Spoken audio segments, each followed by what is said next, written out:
Hello दोस्तों, कैसे हैं आप सब। उम्मीद करता हूँ ठीक होंगे। स्वागत है आप सभी का हमारे YouTube channel dream power study पर।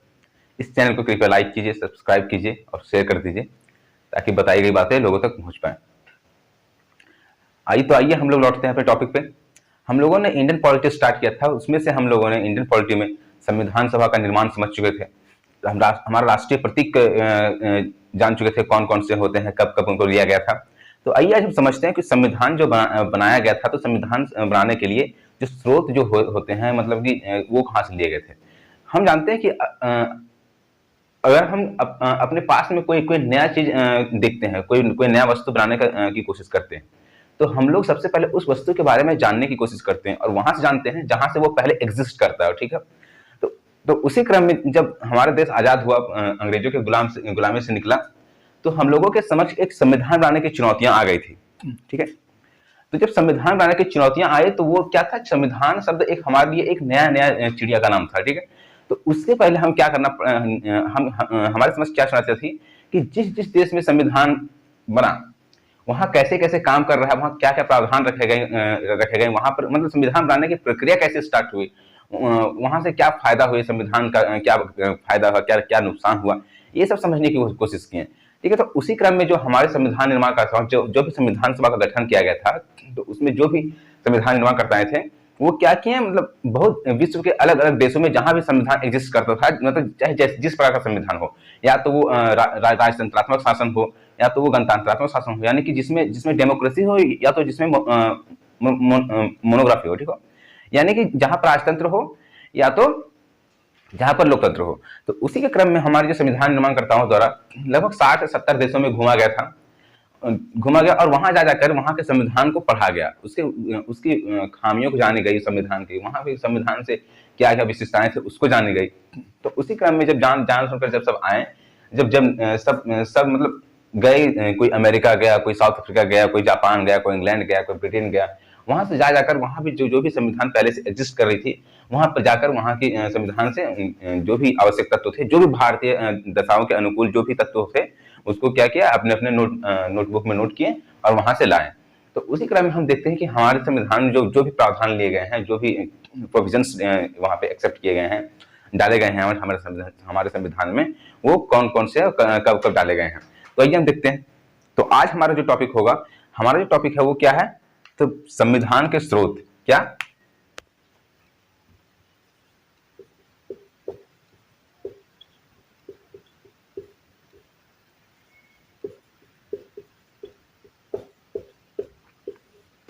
संविधान के स्रोत, स्रोत यानी कि सोर्स। स्रोत क्या होता है, सोर्स। स्रोत हम किसे बोलते हैं, ये स्रोत उसे बोलते हैं जिससे हमें कुछ जानने में मदद मिलती है, यानी कि स्रोत एक वैसा साधन है जिससे हमें नई नई चीजों के बारे में जानकारी प्राप्त होती है। तो संविधान के स्रोत, संविधान का स्रोत का मतलब क्या है, यानी कि स्रोत यानी कि वैसा कारक जिससे हमें संविधान बनाने में मदद मिली, यानी कि संविधान बनाने के लिए जो भी जिस चीज का हम प्रयोग किए उसको हम स्रोत कहते हैं। जैसे जैसे जब हम पढ़ते हैं, इतिहास पढ़ते हैं, यानी कि हिस्ट्री पढ़ते हैं, तो जब एंशियंट हिस्ट्री पढ़ते हैं, यानी कि प्राचीन भारत जब हम पढ़ते हैं, तो उसमें हम क्या देखते हैं, उसका भी स्रोत होता है, उसका भी सोर्स होता है। जैसे जो भी हड़प्पा सिविलाइजेशन से जो भी चीजें मिली, उससे हमको पता चलता है कि प्राचीन सभ्यता कैसी थी। जो भी मिस्र सिविलाइजेशन से जो भी चीजें मिली थी, उससे पता चलता है कि प्राचीन सभ्यता कैसे थी। और उन सोर्सों को पढ़कर, उन सोर्सों के आधार पर ही हम एक ठोस रियल पर पहुंचते हैं कि वो सभ्यता ऐसे ऐसे होगी, इस समय इसमें ये चीज वहां पे एग्जिस्ट करती होंगी। तो उसी प्रकार से जब संविधान निर्माण का बात चल रहा था, तो उसमें भी बहुत सारे देशों को भ्रमण करके वहां से जो भी संविधान में जो भी आवश्यक चीजें थी, जो भी यानी कि भारतीय परिस्थिति की जो भी अनुकूल थी, उसको एक्सेप्ट किया गया। तो आइए हम देखते हैं सबसे पहले जब हम उसी के क्रम में चलते हैं, तो हम देखते हैं कि अमेरिका के संविधान से क्या लिया गया था।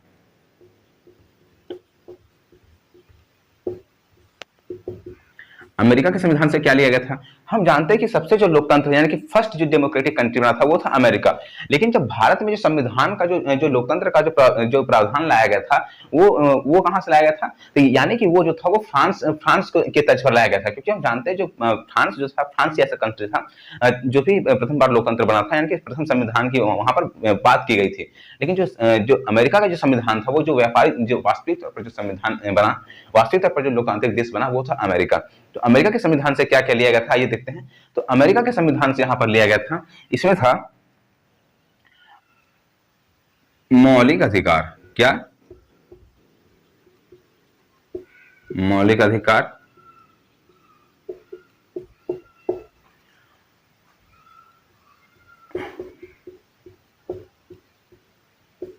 उपराष्ट्रपति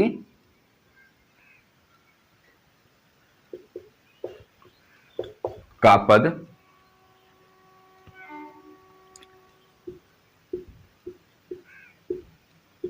न्यायिक पुनर्विलोकन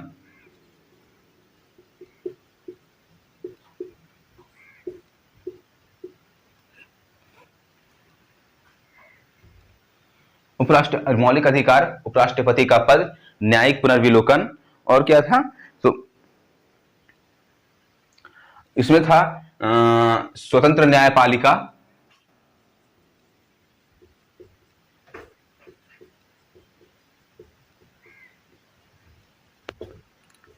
स्वतंत्र न्यायपालिका, राष्ट्रपति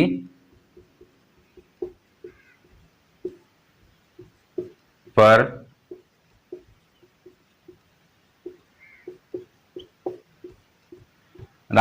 महाभियोग, मौलिक अधिकार, उपराष्ट्रपति का पद, न्यायिक पुनर्विलोकन, स्वतंत्र न्यायपालिका, राष्ट्रपति पर महाभियोग, और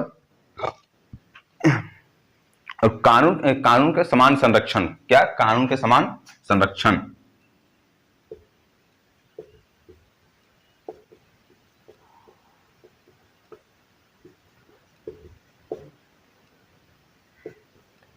ये मुख्य बातें ली गई थी जो कि अमेरिका के संविधान से लिया गया था। कौन कौन सा बात था? मौलिक अधिकार। तो मौलिक अधिकार का क्या है? तो मौलिक अधिकार हम उस अधिकार को कहते हैं जो किसी भी देश के नागरिकों को अपने जो एक व्यक्तित्व, यानी कि जो भी व्यक्तित्व होता है किसी भी नागरिक का, किसी भी देश के नागरिक का, एवं गौरवमय जीवन जीने के लिए वो प्रदान किया जाता है। यानी कि जो किसी भी जीवन के एक मूल अधिकार होता है, उसके बिना किसी व्यक्ति का जो जीवन है वो सार्थक नहीं हो पाता है, उसे मौलिक अधिकार बोलते हैं।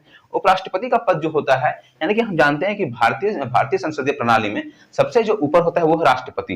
राष्ट्रपति के बाद थोड़ा नीचे आता है वो है उपराष्ट्रपति। तो यानी कि जो उपराष्ट्रपति का जो व्यवस्था किया गया था भारतीय संसदीय प्रणाली में, वो लिया गया था कहां से? तो अमेरिका के संविधान से लिया गया था। न्यायिक पुनर्विलोकन, यानी कि न्यायिक पुनर्विलोकन मतलब न्यायपालिका से संबंधित जो भी प्रावधान लिया गया था वो था कहां से? अमेरिका से लिया गया था। फिर स्वतंत्र न्यायपालिका, यानी कि हम जब देखते हैं, क्या देखते हैं? तो हम क्या देखते हैं भारतीय संविधान से कि सरकार के 3 अंग होते हैं। कौन कौन से? विधायिका, कार्यपालिका, न्यायपालिका। सरकार के कितने अंग होते हैं? यहां पर हम देखें,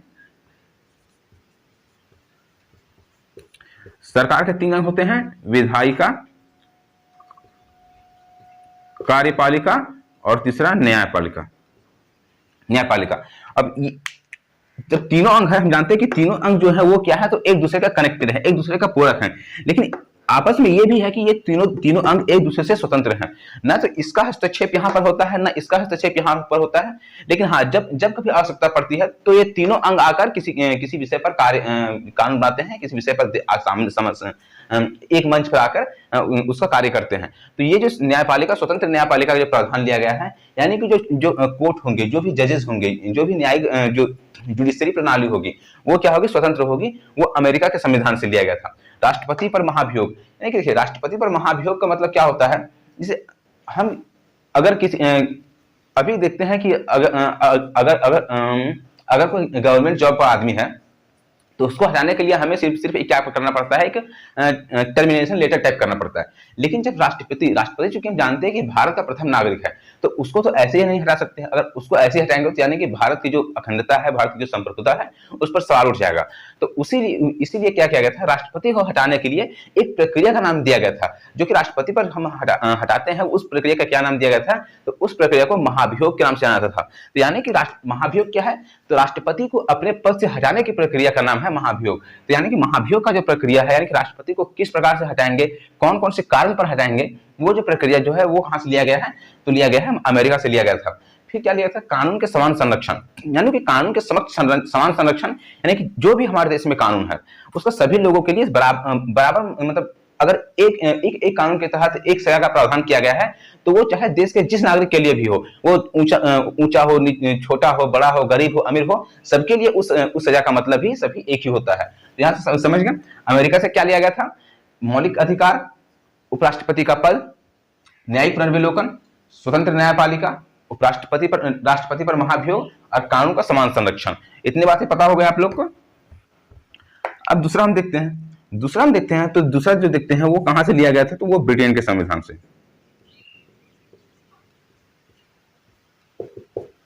ब्रिटेन के संविधान से क्या लिया गया था? तो ब्रिटेन के जो संविधान से सबसे पहले लिया गया था वो था संसदीय शासन प्रणाली।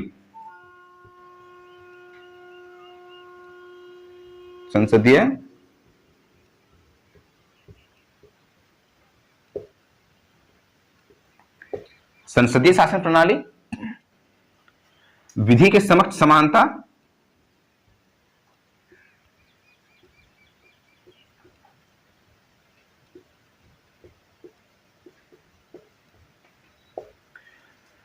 संसदीय शासन प्रणाली, विधि के समक्ष समानता,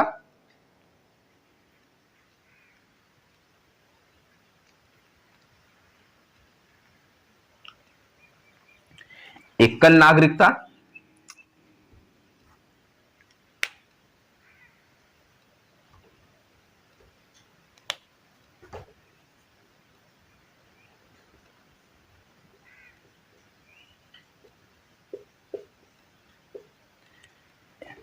संसदीय शासन प्रणाली, विधि के समक्ष समानता, एकल नागरिकता।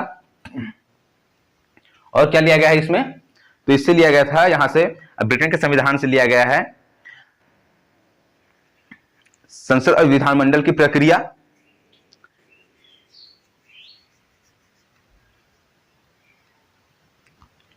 क्या लिया गया? और संसद और विधानमंडल की प्रक्रिया,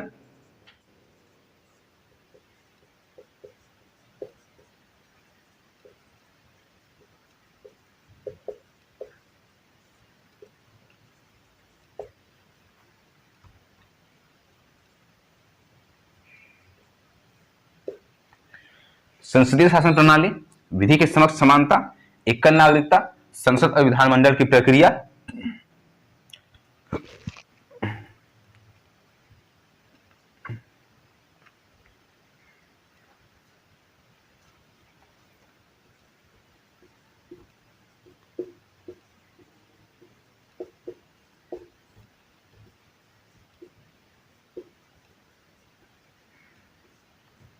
विधि निर्माण की प्रक्रिया, यानी कि ब्रिटेन के संविधान से मुख्य जो बातें ली गई थी वो क्या थी? संसदीय शासन प्रणाली, यानी कि जो भारत का जो संसदीय शासन प्रणाली है वो किस प्रकार से काम करेगा, वो कैसा होगा। एक सदनीय व्यवस्था होगी, द्विसदनीय व्यवस्था होगी, यानी कि संसद का जो बनावट होगा संसदीय शासन प्रणाली में वो किस प्रकार का होगा, सरकार का जो बनावट होगा वो कैसे होगा। तो उसकी व्यवस्था कहां से की गई थी? संसदीय शासन प्रणाली की व्यवस्था ब्रिटेन के संविधान से की गई थी। ठीक है। दूसरा है विधि के समक्ष समानता, यानी विधि मतलब कानून, कानून के समक्ष समानता मतलब विधि के समक्ष समानता का मतलब यह होता है कि विधि मतलब कानून के समक्ष जो भी व्यक्ति हो, किसी भी देश का नागरिक हो, जो भी जैसा भी नागरिक हो, वो सभी आपस में क्या है? समान है। यानी कि सभी के लिए जो संविधान द्वारा जो प्रदान किया गया है, जो नियम प्रदान किया गया है, उसके समक्ष सभी समान होंगे। तीसरा क्या है? एकल नागरिकता। यानी देखिए, हम जानते हैं कि नागरिकता, सबसे पहले नागरिकता क्या है? तो नागरिकता किसी भी देश के नागरिकों को एक जस्टिफिकेशन प्रदान करता है, एक क्या आइडेंटिटी प्रदान करता है कि हाँ, ये जो नागरिक है वो इस देश से बिलोंग करता है। यानी कि जैसे हम क्या होता है कि भारत का नागरिक हो गया, पाकिस्तान का नागरिक हो गया, अमेरिका का नागरिक हो गया, अगर किसी भी देश के पास नागरिकता यानी कि सिटीजनशिप नहीं होगा तो उससे क्या प्रॉब्लम हो सकती है? उससे ये प्रॉब्लम हो सकती है कि हम किसी भी नागरिक को ये नहीं पहचान पाएंगे कि उस नागरिक का जो ओरिजिन पॉइंट है, उस नागरिक का जो मूल बिंदु है, यानी कि वो किस देश से रिलेट करता है। तो उसी लिए क्या किया जाता है? तो सभी लोगों को नागरिकता प्रदान की जाती है। तो यानी कि हम क्या जानते हैं? तो अमेरिका में जो हम जानते हैं, अमेरिका में क्या है? दोहरी नागरिकता है।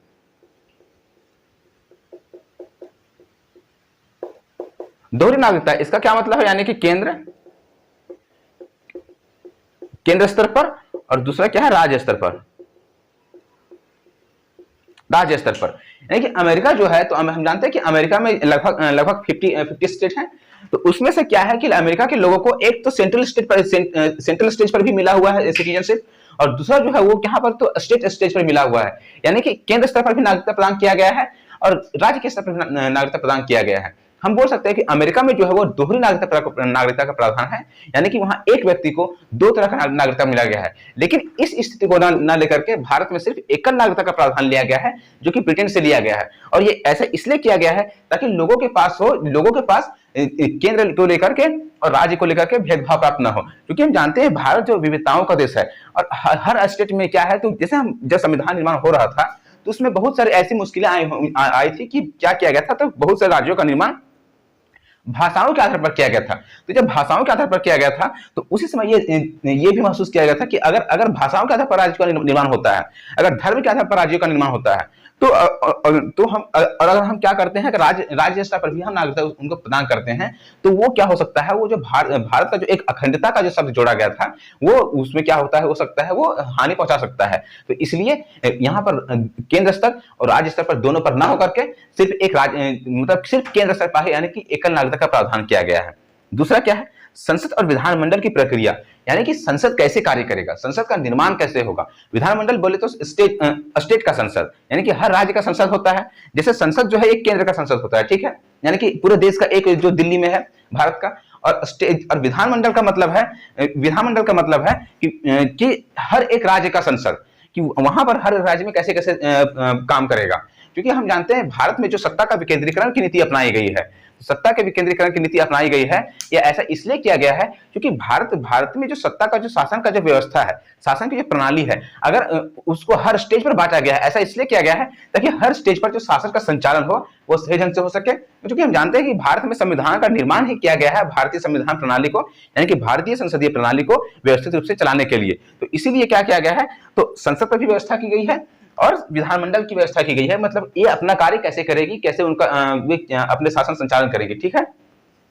दूसरा क्या है, विधि निर्माण की प्रक्रिया, यानी कि अब ये सबसे इंपॉर्टेंट इसलिए इसको बोला जा सकता है कि अगर देखिए हम कोई भी देश में कोई भी नियम बनता है, कोई भी कानून बनता है, वो क्यों बनता है, वो ऑटोमेटिक मतलब इनडायरेक्टली या डायरेक्टली तौर पर वो जनता के लिए ही बनता है। अगर जनता के लिए कोई कानून बनता है तो जाहिर सी बात है कि वो जनता के भलाई में होना चाहिए, वो ऐसा कानून होना चाहिए ताकि जनता को किसी प्रकार का ठेस ना पहुंचे। लेकिन अगर ऐसा नहीं होगा, अगर एक उचित प्रक्रिया का प्रयोग करके हम विधि का यानी कि कानून का निर्माण नहीं करेंगे, तो ऐसा तो हो सकता है कि जो भी संसद में बैठे हुए हैं वो मनमाने ढंग से कानून बना लेंगे। जब मनमाने ढंग से कानून बनाएंगे तो लोगों के बीच में मनमुटाव बढ़ने की दिक्कतें हो सकती है, वैसा संभावना हो सकता है। तो इसी प्रक्रिया को देखते हुए क्या किया गया, तो विधि निर्माण की प्रक्रिया यानी कि कानून बनाने की प्रक्रिया कैसे कैसे करेंगे, हम कोई कानून बनाएंगे तो वो कैसे बनाएंगे। जैसे भारत में हम क्या देखते हैं, सबसे पहले विधेयक लाया जाता है। विधेयक कहां पर, लोकसभा में प्रस्तुत किया जाता है या राज्यसभा में, दोनों में से कहीं भी प्रस्तुत किया जाता है। लेकिन सिर्फ धन विधेयक जो है वो लोकसभा में प्रस्तुत किया जाता है। तो जब विधेयक लाया उस पर क्या होता है, पक्ष और विपक्ष में बहस होती है। जब बहस होती है तो फिर उसी के द्वारा फिर धीरे धीरे फिर यहां से लोकसभा फिर राज्यसभा जाता है, राज्यसभा से फिर अंतिम रूप से जब उसको राष्ट्रपति अपनी साइन मोहर दे देता है, तो यानी कि वह विधि जो है वो क्या पूरे देश में लागू होने के लिए बन जाता है। यानी कि इस प्रक्रिया का जो निर्माण किए हम, सबसे पहले लोकसभा राज्यसभा या तो उससे ऊपर, फिर उससे ऊपर राष्ट्रपति की जो स्वीकृति होती है। तो यानी कि इस प्रक्रिया के द्वारा जो विधि बनता है, तो उसमें क्या होता है, तो उसमें जो खामियों की यानी कि शिकायतों की संभावना बहुत कम बच जाती है। तो इस प्रकार की प्रक्रिया का निर्माण करते हुए जो बनता है, ये प्रक्रिया का जो लिया गया था वो ब्रिटेन के संविधान से लिया गया था, ठीक है। तो आइए नेक्स्ट और देखते हैं।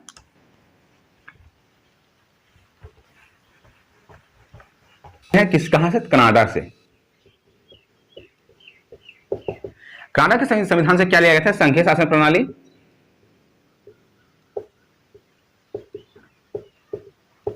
संघीय शासन प्रणाली,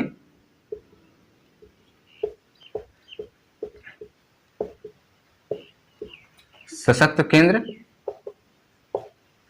और अवशिष्ट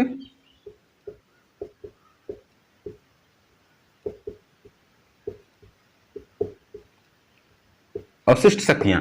अब ये हम समझते हैं क्या है संघीय शासन प्रणाली, यानी कि हम क्या, जैसे संविधान में बोला गया भारत क्या है, राज्यों का एक संघ है, यानी कि यूनियन ऑफ स्टेट्स है। यूनियन का संघ का मतलब क्या होता है, जैसे एक देखिए अमेरिका क्या है, अमेरिका राज्यों का एक ग्रुप है, ठीक, समूह है, ठीक है।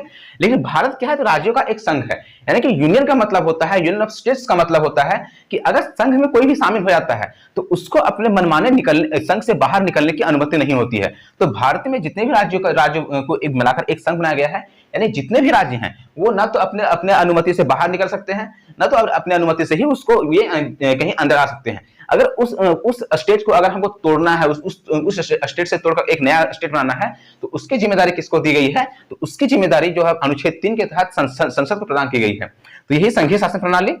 सशक्त केंद्र, यानी सशक्त केंद्र का मतलब क्या किया गया है, तो हमारा जो शासन प्रणाली है उसमें जो शक्ति का जो विकेंद्रीकरण किया गया है, तो सबसे जो हाई लेवल पर है वो कौन है, केंद्र है, ठीक है, सेंट्रल गवर्नमेंट है। तो अगर सेंट्रल गवर्नमेंट मजबूत नहीं रहेगा, तो सेंट्रल गवर्नमेंट जब मजबूत नहीं रहेगा, तो उससे देश के अंदर जो शासन का संचालन हो सकता है वो सही से ढंग से नहीं हो पाएगा। तो इसलिए जरूरी है कि जो केंद्र का होना वो बहुत बहुत पावरफुल होना आवश्यक है। सशक्त केंद्र समझ में आ गया। अवशिष्ट शक्तियां, देखिए बहुत सारी ऐसी शक्तियों का निर्माण किया गया था। जब जैसे हम 1935 का शासन अधिनियम पढ़ रहे थे, तो उसमें ही देखे थे, यानी कि जो सूची का प्रावधान आया गया था, संघ सूची, राज्य सूची, समवर्ती सूची, अवशिष्ट शक्तियां, ये सब जितने भी शक्तियों का प्रावधान लाया गया था, तो ये अवशिष्ट शक्तियां वैसी शक्तियां होती है जो ना तो केंद्र के पास होती है और ना ही, मतलब दोनों के मिले जुले रूप जो शक्तियां होती है, जिस पर दोनों का अधिकार हो सकता है, वो उसके बारे में प्रावधान कहां से किया गया था, कनाडा के संविधान से किया गया था। अब हम देखते हैं अगला देश से क्या लिया गया था, आयरलैंड।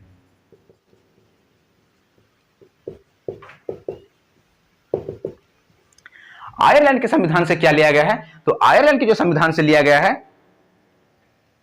वो था डीपीएसपी और दूसरा एक राज्यसभा में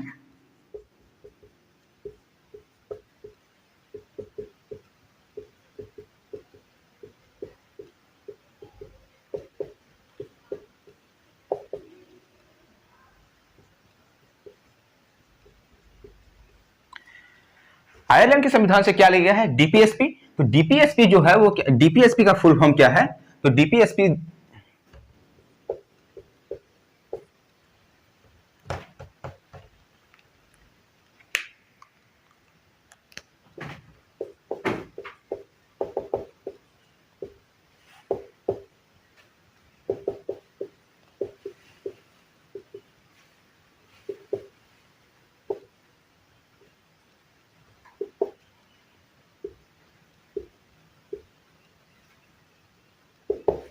डीपीएसपी का फुल फॉर्म है directive principle of state policy, यानी कि राज्य का नीति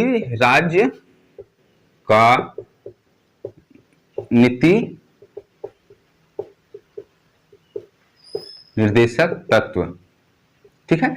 डीपीएसपी राज्य का नीति निर्देशक तत्व जो लिया गया है वो कहां से लिया गया है, तो वो है आयरलैंड के संविधान से लिया गया है। राज्यसभा में 12 सदस्यों का मनोनयन, यानी कि राज्यसभा में जो भी जैसे एंग्लो इंडियन होते हैं, जो भी, ये राष्ट्रपति को अधिकार प्राप्त होता है कि राज्यसभा में जो भी 12 सदस्य जो होते हैं उसको मनोनयन करने का अधिकार होता है, वो राष्ट्रपति को दिया गया है। तो यानी कि डीपीएसपी राज्य के नीति निर्देशक तत्व, तो राज्य का जो नीति निर्देशक तत्व जो लिया गया है वो कहां से, तो वो भाग 4 में उपस्थित किया गया है, ठीक है, तो वहां से लिया गया है। और इसका जो प्रावधान लिया गया है, नीति निर्देशक तत्व का जो प्रावधान लिया गया है वो कहां से लिया गया है, तो आयरलैंड के संविधान से लिया गया है। डीपीएसपी राज्यसभा में 12 सदस्यों का मनोनयन, ठीक है, इतना समझ गया। आइए हम देखते हैं कि नेक्स्ट स्टेप से क्या क्या लिया गया है।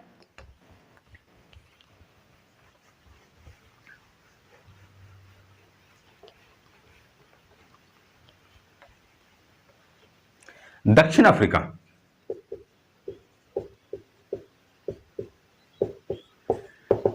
दक्षिण अफ्रीका से लिया गया है संविधान संशोधन प्रणाली।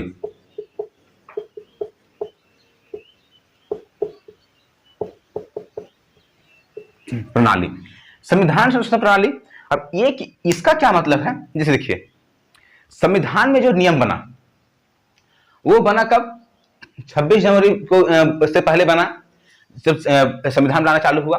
तो उस समय जो नियम बना, तो संविधान निर्माणकर्ताओं द्वारा ये अनुभूति कर ली गई थी, यानी कि ये एहसास कर लिया गया था कि हो सकता है कि हम जो नियम बना रहे हैं वो क्या है, अभी के समय के अनुरूप क्या है, वो अनुकूल है। लेकिन हो सकता है कि आगे जैसे जैसे हमारा देश आगे बढ़ेगा, जैसे जो टाइम पीरियड है वो आगे बढ़ेगी, तो क्या होगा, जनता का जो आवश्यकता होगी, जनता की जो भी नियम और शर्त होगी वो बदल सकती है। तो इसलिए अगर अगर हम संविधान में कुछ ऐसे प्रावधान नहीं करेंगे जिससे कि संविधान में जो नियम बनाए हैं उसको चेंज कर सके, तो उससे क्या हो सकता है कि दिक्कत हो सकती है। यानी कि भारत का संविधान ना तो कठोर ही है, ना दोनों कठोर और लचीले दोनों का समन्वय है। यानी कि कुछ ऐसे ऐसे प्रावधान किए गए हैं जिसको हम चाह कर भी नहीं चेंज कर सकते, लेकिन कुछ ऐसे प्रावधान किए गए हैं जिसको हम अपने अनुकूल, अपने समय के अनुकूल उसको क्या कर सकते हैं, तो चेंज कर सकते हैं। तो वही जो यानी कि संविधान में संशोधन कैसे हो सकता है, अगर हमको नियम चेंज करना है तो डायरेक्ट तो उठाकर किसी भी प्रकार से हम नियम चेंज नहीं कर देंगे। तो उसके लिए एक क्या होती है, एक प्रक्रिया के तहत उसको गुजरना पड़ता है। तो उस प्रक्रिया का जो प्रावधान किया गया है वो कहां से किया गया है, आयरलैंड के संविधान से किया गया है। संविधान संशोधन प्रणाली का प्रावधान आयरलैंड के संविधान से किया गया है, ये दक्षिण अफ्रीका के संविधान से किया गया है। ठीक है, अगला जो देखते हैं तो वो है जर्मनी के संविधान से। कहां से, जर्मनी। जर्मनी से क्या लिया गया है, इससे लिया गया है आपातकालीन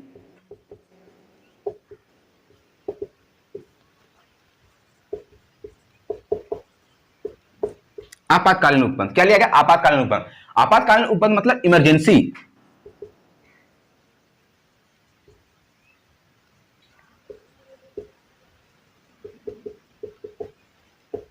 इमरजेंसी प्रोविजन जो भी लिया गया है वो कहां से लिया गया है, तो वो लिया गया है जर्मनी के संविधान से। अब इमरजेंसी प्रोविजन मतलब क्या होता है, तो देखिए आपातकाल जो भारत में जो दर्शाया गया है वो तीन तरह का दर्शाया गया है। एक तो है राष्ट्रपति शासन, एक है राष्ट्रीय आपात, और दूसरा है जब जब आंतरिक विरोध होता है तो उस समय का जो शासन है। यानी कि 352, 356 और 360 अनुच्छेद के तहत आपातकालीन आपातकालीन स्थितियों को यहाँ पर परिभाषित किया गया संविधान में। यानी कि किस किस सतह पर आपातकाल होगा, और आपातकाल जब भारत में लगता है तो उसमें जो भी स्टेट्स का जो पावर होता है, यानी कि पूरा कंट्रोल किसके ऊपर चला जाता है। तो जब आपातकाल यानी कि इमरजेंसी जब लगता है तो सब पूरा जो कंट्रोल है वो सीधा सेंटर के पास यानी कि केंद्र के पास चला जाता है। तो आपातकाल लगाया जाएगा, कैसे लगाया जाएगा, उसमें क्या क्या उसको प्रक्रिया के तहत किया जाएगा, तो उस प्रावधान को जो लिया गया है वो है जर्मनी के संविधान से लिया गया है। ठीक है, नेक्स्ट हम लोग देखते हैं कहां से संविधान से क्या लिया गया है,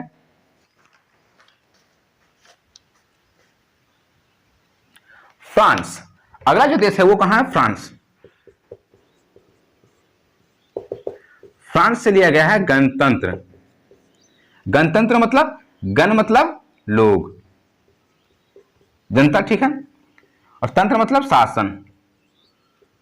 यानी कि भारत का जो शासन प्रणाली है वो क्या है, लोगों के द्वारा शासन प्रणाली है। यानी कि गणतंत्र का जो प्रावधान लिया गया है वो कहां से लिया गया है, फ्रांस से लिया गया है। ठीक है, गणतंत्र का प्रावधान कहां से, फ्रांस से लिया गया है। फिर और देखते हैं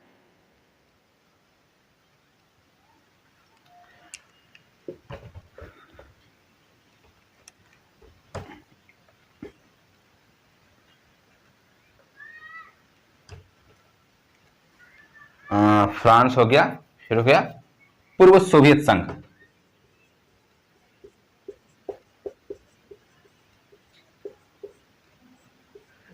पूर्व सोवियत संघ, तो पूर्व सोवियत संघ यानी कि यूएसएसआर, यानी कि रूस जो था वो क्या था, पहले एक संघ के रूप में था, मतलब बहुत बड़ा था उसे टूटने से पहले। अभी वो टूट टूट के अलग अलग हो चुका है। तो उसको, रूस को हम पहले पूर्व सोवियत संघ के नाम से जानते थे, सोवियत संघ के नाम से जाना जाता था। यानी कि वो एक बहुत बड़ी पावर थी। तो पूर्व सोवियत संघ से लिया गया है मूल कर्तव्य।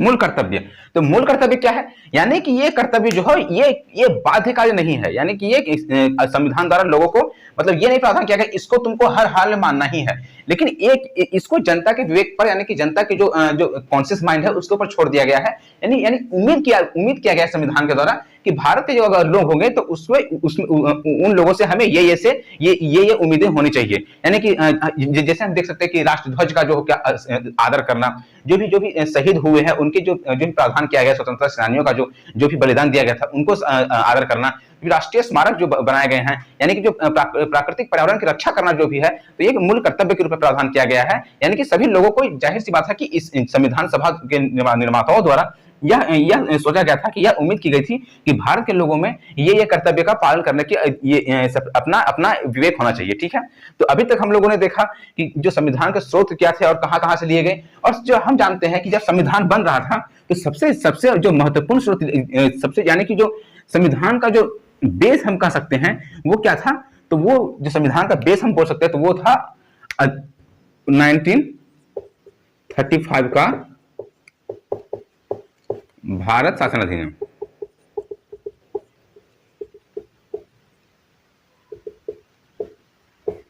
ये इसी को बेस मान सकते हैं, क्योंकि जानते हैं कि 1935 का जो भारत शासन अधिनियम था उससे भारत में जो संविधान में लगभग 250